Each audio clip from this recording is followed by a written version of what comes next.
What's going on, guys? I hope y'all having a great day today. Today I'm going to talk about how to breathe more efficiently while running. So if you like this video or you want to see more content like this, consider subscribing. But without that, let's get into it. Alright, what's up, guys? And the first tip is to maximize the use of your diaphragm. So your diaphragm is actually one of the primary muscles in your respiratory system that helps expand your lungs and your chest to take in more oxygen. So now that's what it does, right? So why is that important? If you ever been told in class or school or anything like that, like, hey, project your voice, or hey, speak more loudly, right? That's what they're talking about. They're talking about using your diaphragm to help project your voice. One way to understand if you're using it or not is to get in front of a mirror, right? And observe, yourself breathing, and observe your chest, the rise and fall of your chest, compared to the rise and fall of your stomach. When you do that, when you're using your diaphragm properly, right, you will actually see the rise and fall of your belly be about equivalent to the rise and fall of your chest. If you're not doing that, you're just going to see a rise and fall of your chest, which is just using those intercostal muscles, those upper chest muscles, to actually help you breathe using the upper part of your lungs, right? So you're not officially using your diaphragm to its fullest potential, which means you're not optimizing the amount of oxygen you can take in, which will then lead to you not running as efficiently as you could be for running. Alright, guys, the second tip is whether to breathe in through your nose. Alright, guys, the second tip is whether to breathe in through your nose, your mouth, or a combination of the two, right? So, the first and the most obvious answer is to start off with what is... Help me!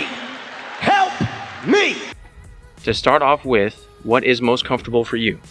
And then expand upon the things I talk about and what works for me and what I recommend to you, and to slowly incorporate that in a few workouts over time to see if it actually is beneficial for you and something you can adopt. So for me personally, I breathe solely in and out through my nose, and that's for easy to moderate intensity runs. Okay, the reasoning behind that is that those runs require less effort and energy, but they require me to be efficient, right? Because I'm running for longer distances. What breathing in and out through my nose is, if you ever did breathing techniques and exercises, it helps calm your mind and calm your body, right? So I apply that when I run to help calm my mind and my body. If my back's starting to get tight, that runner's wall, if you ever heard of it, comes in when you start running. That's how you combat some of those things while you're mid-run, right? Is to calm yourself, calm your mind with good, strong breathing that doesn't overexert yourself.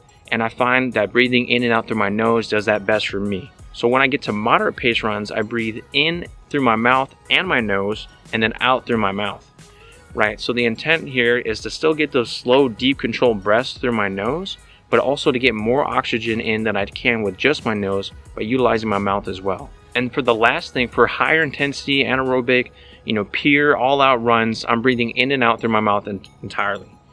Based on your intensity for the workout should match how hard you breathe, but I really recommend breathing into your nose the majority of the time if you can, until you start getting more fatigued and stuff like that, to help your body get into it, keep your mind and your body calm, and to run more efficiently for the long term.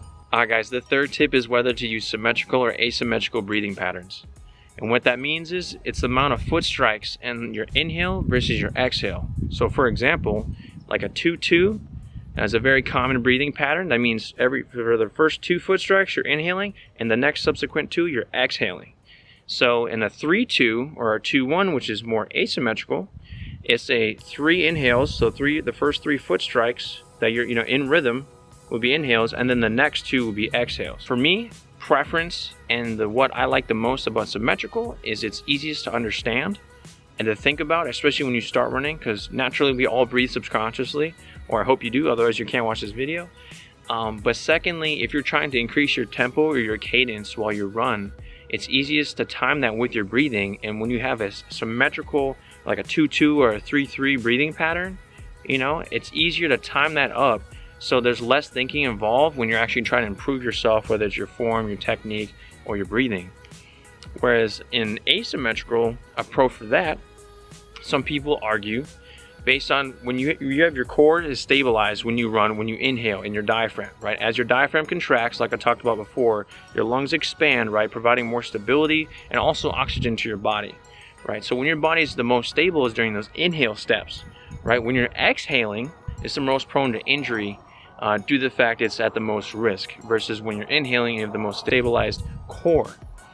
So why does that matter for asymmetrical breathing? Is for asymmetrical breathing, whatever foot you start your breathing pattern on, let's say it's left in a 3-2 for example, so that means inhale, inhale, inhale, still on your left foot, and then exhale, exhale, you end in your left. But that next breathing pattern is going to start on your right foot this time versus your left. So it'll be right, left, right, left, right. So that's important to know. That means every time when you're at your weakest as far as your core and your stability is concerned, you're ending on a different foot at the last step of your exhale every time on an asymmetrical breathing pattern versus a symmetrical one. Alright guys, so hopefully that breaks it down for you so you understand better, and that's the third tip. Alright guys, thank you so much for sticking around to the end. If you liked it, please drop a like. If you have any questions or comments, you want to know anything or recommendations for the next video, whatever it may be, drop it down below. Thank you so much for watching again. Enjoy your day and stay blessed.